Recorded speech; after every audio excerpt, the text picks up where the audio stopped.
जर जमीन आणि पाणी या विषयावरती मार्क्सवादी कम्युनिस्ट पार्टीचा मोर्चा जो आहे तो लॉंग मार्च निघालेला आहे। साधारणतः 2 वाजता चारोटी येथून निघालेला लॉंग मार्च आता तब्बल 30 किलोमीटरचा प्रवास करून घटनास्थळी मुक्कामीस्थळी पोहोचत आहे। माझ्यासोबत आमदार निकोले आहेत, आपण त्यांना विचारूयात। तर कशा रीतीने मोर्चाचं नियोजन होतं, आता तुमचा मुक्काम नेमका कुठे असेल, कशा पद्धतीने असेल नियोजन काय? आज दुपारी 2 वाजता आम्ही या पायी मोर्चाला सुरुवात केली। डहाणू तालुक्यातील चारोटी या ठिकाणाहून आम्ही आता जवळपास 25 किलोमीटरचं अंतर या पायी मोर्चाने कापलेलं आहे। आता 5 किलोमीटरचं अंतर राहिलेलं आहे। त्या 5 किलोमीटरच्या अंतरावर मनोर या ठिकाणी आमची वस्ती होणार आहे आणि उद्या सकाळी साधारणतः 10:30च्या दरम्यान आम्ही सर्वजण व्यवस्थित नाश्ता वगैरे करून आणि पुन्हा आमच्या हा पायी मोर्चा पालघर जिल्हाधिकारी कार्यालयाकडे कूच करणार आहे। नक्की तुम्ही मोर्चाला निघाल्यापासून जिल्हा प्रशासनाकडून काय खबरदारी घेण्यात आलेली आहे किंवा काय निरोप तुम्हाला पाठवण्यात आलेला आहे का?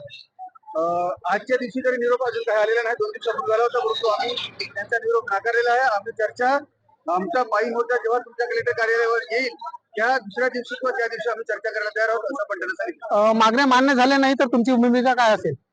आम्ही प्रशासनाशी चर्चा करू। जर मागण्या मान्य त्यांना कराव्याच लागतील, थोड्या मोठ्या संख्येने प्रचंड संख्येने 50,000च्या वरती हा सर्व शेतकरी कामगार या ठिकाणी उतरलेला आहे, त्यांना मागण्या ह्या मान्य कराव्याच लागतील। आणि जर का मागण्या मान्य नाही केल्या तर पुढे आमची कमिटी निर्णय घेईल, मुंबईच्या दिशेने आगे घुसू। नक्कीच मागण्या मान्य झाल्या नाही तर आमचा मोर्चा जो आहे तो असाच पुढे चालू राहील आणि तो मुंबईच्या दिशेने कूच करू, असं एकंदरीत मत जे आहे ते आमदार निकोले यांनी व्यक्त केलंय। रुपेश पाटील, साम टीव्ही, पालघर। देश विदेशातील प्रत्येक घडामोडींचे लाईव्ह अपडेट मिळवण्यासाठी आता साम टीव्हीच्या सर्व सोशल मीडिया प्लॅटफॉर्मला लाईक, फॉलो आणि सबस्क्राईब करा। तसंच सर्व नोटिफिकेशनसाठी बेल आयकॉन प्रेस करायला विसरू नका।